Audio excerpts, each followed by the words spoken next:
ನಮಸ್ತೆ ನನ್ನ ಪ್ರಿಯ ವೀಕ್ಷಕರೇ, ನಮ್ಮ ಲಕ್ಷ ಚಾನಲ್ಗೆ ಸ್ವಾಗತ. ವೀಕ್ಷಕರೇ, ಇವತ್ತು ನಾವು ನೋಡ್ತಿರೋವಂಥದ್ದು ಒಂದು ವಿದ್ವೇಷಣ ಮಂತ್ರ. ಎಲ್ಲಿ ಒಂದು ನಂಬಿಕೆ ಇಲ್ಲ ಅಥವಾ ಮನೆಯಲ್ಲೇ ಒಬ್ರಿಗೊಬ್ಬರು ಚಾಡಿ ಹೇಳ್ಕೊಂಡು ಗಂಡ ಹೆಂಡತಿಗೆ ತಂದಿಕ್ತಿದ್ದಾರೆ, ತಾಯಿ ಮಕ್ಕಳಿಗೆ ತಂದಿಕ್ತಿದ್ದಾರೆ, ಅಣ್ಣ ತಮ್ಮದಿರು ತಂದಿಕ್ತಿದ್ದಾರೆ, ಅಥವಾ ಯಾರೋ ಒಂದು ಸ್ನೇಹಿತರಲ್ಲಿ ತಂದಿಕ್ತಿದ್ದಾರೆ. ಈ ರೀತಿ ಎಲ್ಲ ಕೆಲವೊಂದು ತೊಂದರೆಗಳು ಮಾಡ್ತಿರ್ತಾರೆ. ಅಥವಾ ಇದು ಜಾಸ್ತಿ ಮುಖ್ಯವಾಗಿ ಬರ್ತಾ ಇರೋದು ಯಾವುದು ಅಂತಂದರೆ ಗಂಡ ಹೆಂಡತಿ ಸಮಸ್ಯೆಗೆ ಬರುತ್ತೆ. ಅಥವಾ ಗಂಡ ಹೆಂಡತಿ ಮಧ್ಯದಲ್ಲಿ ಯಾರೋ ಹುಳಿ ಹಿಂಡಿ ಅವ್ರ ಸಂಸಾರ ಹಾಳು ಮಾಡಿ ಅವರು ಬೇರೆ ಕಡೆ ಒಂದು ವಶ ಆಗಿ, ಅಥವಾ ಹೆಂಡತಿ ಬೇರೆ ಕಡೆ ವಶ ಆಗಿ, ಗಂಡನೇ ವಶ ಆಗಿ, ಈ ರೀತಿ ಅವರು ಗೊತ್ತಿದ್ರೂ ಪಾಪ ಅವ್ರೇನೂ ಮಾಡಲಿಕ್ಕಾಗಲ್ಲ. ಏನು ಮಾಡ್ಕೊಳ್ತೀಯ ನೀನು ಅನ್ನೋದು ಈ ರೀತಿ ಎಲ್ಲ ಯಾಕಂದ್ರೆ ನಾನು ಸಾಕಷ್ಟು ವಿಡಿಯೋಗಳು ಹೇಳ್ಕೊಂಡೇ ಬರ್ತಾಯಿದ್ದೀನಿ. ಪದೇ ಪದೇ ಅದ್ರ ಬಗ್ಗೆನೇ ನನಗೂ ಹೇಳೋಕ್ಕೆ ಬೇಜಾರಾಗುತ್ತೆ. ಆದರೆ ಏನು ಮಾಡ್ತೀರಾ, ಒಂದಲ್ಲ ಒಂದರಲ್ಲಿ ಅವ್ರಿಗೆ ಆಗುತ್ತೆ ಅನ್ನೋ ಉದ್ದೇಶಕ್ಕಾಗಿ ಹೇಳ್ತಾ ಇದ್ದೀನಿ. ಇದೆಲ್ಲ ಭಾಳ ಪವರ್ಫುಲ್ ಮಂತ್ರ. ಇದೊಂದು ಪವರ್ಫುಲ್ ಮಂತ್ರ. ಅದನ್ನು ಯಾವುದೇ ಒಂದು ಸಮಯದಲ್ಲಿ ನೀವು ಒಳ್ಳೆ ರೀತಿಯಲ್ಲಿ ಈ ಮಂತ್ರನ ಸಿದ್ಧಿ ಮಾಡಿ ಇಟ್ಕೋಬೇಕು. ಒಂದು ಒಳ್ಳೆ ದಿನ ನೋಡ್ಕೋಬೇಕು. ಅಂಥ ದಿವಸದಲ್ಲಿ ಈ ಮಂತ್ರನ ಸಿದ್ಧಿ ಮಾಡೋಕ್ಕೆ ಶುರು ಮಾಡ್ಕೋಬೇಕು. ಇದು ಸುಮಾರಾಗಿ ನಿಮಗೆ 1,00,000 ತನಕ ನೀವು ಸಿದ್ಧಿ ಮಾಡಿ ಇಟ್ಕೋಬೇಕು. ಅದು ಎಷ್ಟು ದಿನ ಆಗುತ್ತೋ ಎಷ್ಟು ದಿನಕ್ಕಾದರೂ ಪರವಾಗಿಲ್ಲ. ಒಂದೇ ದಿವಸಕ್ಕೆ ಹೇಳ್ತೀರ ಒಂದೇ ದಿವಸಕ್ಕೆ, ಇಲ್ಲ 10 ದಿವಸಕ್ಕೆ ಹೇಳ್ತೀರ 10 ದಿವಸಕ್ಕೆ, ಇಲ್ಲ 1 ತಿಂಗಳಿಗೆ ಹೇಳ್ತೀರ ತಿಂಗಳಿಗೆ. ನಿಮ್ಮ ಶಕ್ತಿಗೆ ಮೀರಿದ್ದದ್ದು ನಿಮ್ಗೆ ಹೆಂಗೆ ಶಕ್ತಿ ಇರುತ್ತೋ ಅದನ್ನು ಒಳ್ಳೆ ದಿವಸದಲ್ಲಿ ಅಂತ ಶುರು ಮಾಡೋ ಮಾತ್ರ ಒಂದು ಒಳ್ಳೆ ದಿನ, ಒಳ್ಳೆ ತಿಥಿ, ಒಳ್ಳೆ ಇದರಲ್ಲಿ ಮಾಡಬೇಕಾಗುತ್ತೆ.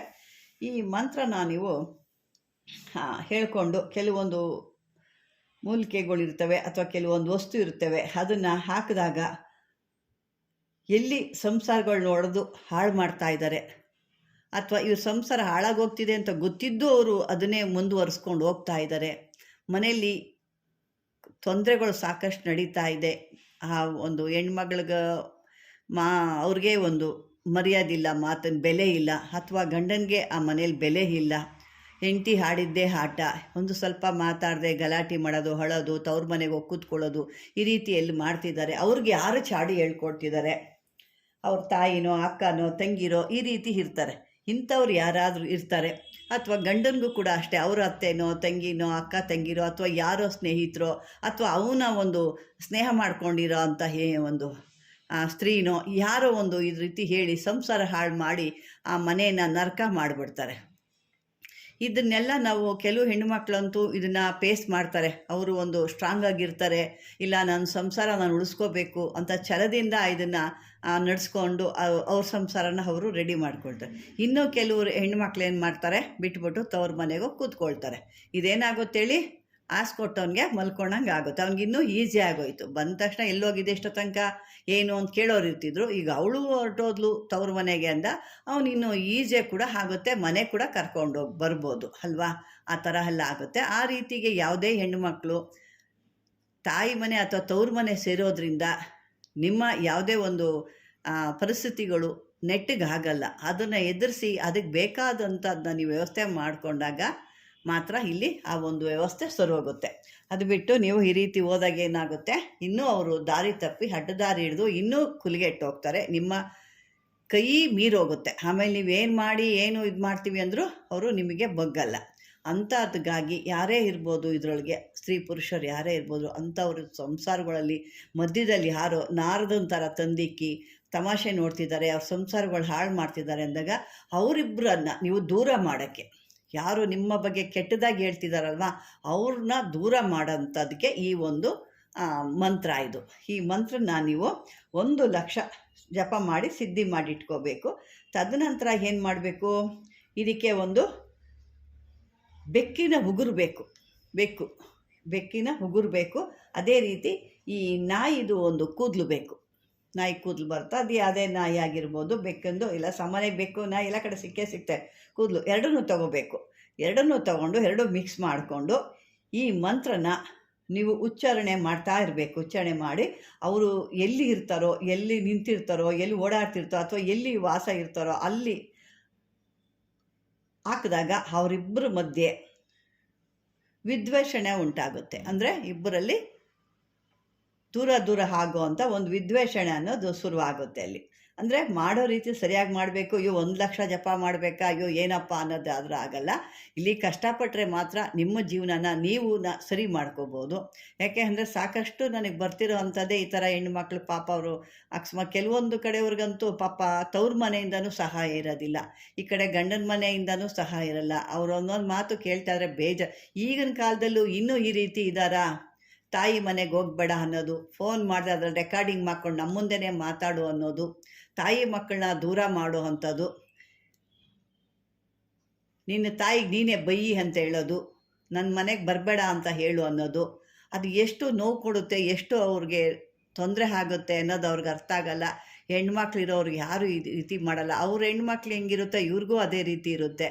ಅದು ಯಾಕೆ ಆ ಥರ ಕೀಚಕ ಬುದ್ಧಿ ಅಥವಾ ದುಷ್ಟ ಬುದ್ಧಿನ ತೋರಿಸ್ತಾರೆ ಅನ್ನೋದು ಗೊತ್ತಿಲ್ಲ. ಬೇರೆಯವ್ರ ಮನೆಯಿಂದ ಬಂದು ಹೆಣ್ಮಕ್ಳು ಅವ್ರ ಹೆಣ್ಮಕ್ಳ ಥರ ಅವರು ತಾಯಿ ರೀತಿಯೇ ಪ್ರೀತಿ ತೋರಿಸ್ತಾರೆ. ಅವರು ಯಾವಾಗ ಸೊಸೆ ಅನ್ನೋ ರೀತಿಯಲ್ಲಿ ನೋಡಿದಾಗ ಅವ್ರಿಗೂ ಅಲ್ಲಿ ಅತ್ತೆ ಅನ್ನೋದೇ ಪಟ್ಟ ಬರುತ್ತೆ. ದಯವಿಟ್ಟು ಇಂಥದ್ದೆಲ್ಲ ಮಾಡಬೇಡಿ. ಕಾಲ ಇಷ್ಟೊಂದು ಇಂಪ್ರೂವ್ ಆಗಿದೆ. ಇನ್ನೂ ಹಳೇ ಅತ್ತೆದಿರ ಥರನೇ ಇನ್ನೂ ಅದೇ ಕಾಟಗಳು ಕೊಡ್ತಾ ಇದ್ದೀರಾ. ನೋಡ್ತಾ ಇದ್ವಿ ನಾವೆಲ್ಲ ಒಂದು ಚಾನಲ್ಗಳಲ್ಲೂ ಎಲ್ಲ ಮೀಡಿಯಾದಲ್ಲೂ ಎಷ್ಟೆಷ್ಟು ಅವರೇನು ಅಲ್ಲಿ ಇದು ಮಾಡಲ್ಲ, ಹೋಗಿ ಅಲ್ಲಿ ಜೈಲಲ್ಲಿ ಸೇರಿಕೊಂಡು ಕಂಬಿ ಮುರಿಬೇಕಾಗುತ್ತೆ ಅಷ್ಟೇ. ಅದು ಬೇಕಾ ನಿಮಗೆ? ಆ ವಯಸ್ಸಲ್ಲಿ ಅಂಥ ಒಂದು ವಯಸ್ಸಿನಲ್ಲಿ ಹೋಗಿ ಜೈಲಲ್ಲಿ ಸೇರಿಕೊಂಡು ಆ ರೀತಿ ಒಂದು ಕಷ್ಟಪಡೋ ಅಂಥದ್ದು ಏನು ಇದೆಯಾ? ಇರೋವರೆಗೂ ನಿಮ್ಗೇನು ಬೇಕು ಅದನ್ನು ಸೊಸೆ ಕಡೆಯಿಂದ ಮಾಡಿಸ್ಕೊಂಡು, ಅದು ಸೊಸೆದ್ರು ಕೂಡ ಅಷ್ಟೇ. ಅತ್ತೆದಿರು ಪಾಪ ಒಳ್ಳೆಯವರಾದರೂ ಸೊಸೆದಿರು ಘಾಟಿ ಇರ್ತಾರೆ, ಅವ್ರು ಹೇಳಿದ ಮಾತು ಕೇಳೋದೇ ಇಲ್ಲ. ಅವರು ಕೂಡ ತಪ್ಪು, ಅದೆಲ್ಲ ಮಾಡಬಾರ್ದು.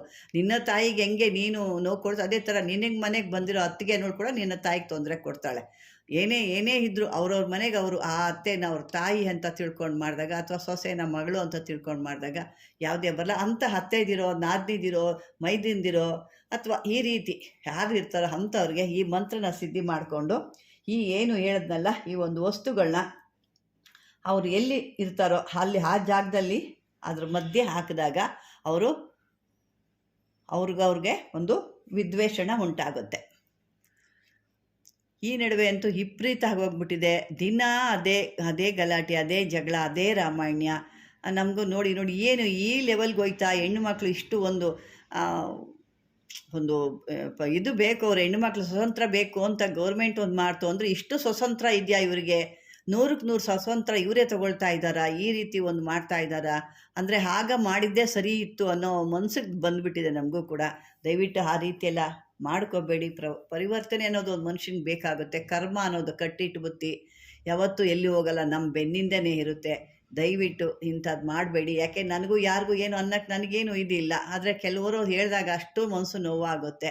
ಹಾಗಾಗಿ ಇದರಲ್ಲಿ ಎಲ್ಲರೂ ಸಹಿಸ್ಕೊಂಡು ಹೋಗಿ ಅಂತ ಹೇಳ್ತಾ ಈ ಒಂದು ಸಾಧನೆ ಮಾಡ್ಕೊಳ್ಳಿ. ನಿಮಗೆ ಭಾಳ ಒಳ್ಳೆಯದೇ ಆಗುತ್ತೆ, ನಿಮ್ಮ ಕಷ್ಟಗಳು ತೀರುತ್ತೆ. ಅವರವರೇ ಅಲ್ಲಿ ತಂದಿಕ್ಕಿದಾಗ ಅವ್ರವ್ರಿಗೆ ವಿದ್ವೇಷಣೆ ಉಂಟಾದಾಗ ಅವಾಗೇನಾಗುತ್ತೆ, ಅವರು ಅಥವಾ ಗಂಡ ಇರ್ಬೋದು, ಹೆಂಡತಿ ಇರ್ಬೋದು, ಹೆಂಡತಿಗೆ ಯಾರು ಹೇಳ್ಕೊಟ್ಟು ಹಾಳು ಮಾಡಿ ಸಂಸಾರ ಹಾಳು ಮಾಡ್ತಾರೆ ಅವ್ರಿಗೆ ನೀವು ಮಾಡ್ಬೋದು. ಇವ್ರಿಗೇನು ಇದು ಗಂಡನ ಕಡೆಯಿಂದ ಹೇಳಿದೆ ಅವ್ರಿಗೂ ನೀವು ರೆಡಿ ಮಾಡ್ಬೋದು. ಈ ಹಮುಕೇನ ಅಂತ ಏನು ಹೇಳ್ತೀರಾ ನೋಡಿ, ಅಲ್ಲೂ ಬಂದು ಅವ್ರ ಹೆಸರನ್ನ ಹಾಕೋಬೇಕು. ಯಾರು ನಿಮ್ಮ ಮನೆಗೆ ಬೆಂಕಿ ಇಡ್ತಾವ್ರೆ ಅಥವಾ ಯಾರು ಚಾಡಿ ಹೇಳ್ತಾ ಇದ್ದಾರೆ ಅವ್ರ ಹೆಸರನ್ನ ನೀವು ಹಾಕೋಬೋದು. ಇಲ್ಲೇನು ಒಂದೇ ಇಲ್ಲ, ಅಮುಕಸ್ಯ ಅಮುಕೇನ ಅಥವಾ ಹೆಣ್ಣು ಗಂಡು ಇಬ್ಬರ ಹೆಸರು ಕೂಡ ಹಾಕೋಬೋದು. ಅಲ್ಲಿ ಅಮುಕೇನ ಅಮುಕಸ್ಯ ಅಂತ ಎರಡು ಇದೆ ನೋಡಿ, ಅಲ್ಲಿ 2 ಹೆಸರುಗಳನ್ನ ಅದು ಅವಳು ಕೇಳ್ತಾ ಇರೋಳು ಅಂತ ಹೆಸರು, ಹೇಳ್ಕೊಡ್ತಾ ಇರೋನು ಅಂತ ಹೆಸರು, ಅಥವಾ ಹೇಳ್ಕೊಡ್ತಾ ಇರೋಂಥ ಹೆಸರು, ಕೇಳ್ತಾ ಇರೋನಂಥ ಹೆಸರು, ಇದ್ರೂ ಕೂಡ ಇಬ್ಬರನ್ನು ಕೂಡ ಹಾಕೋಬೋದು.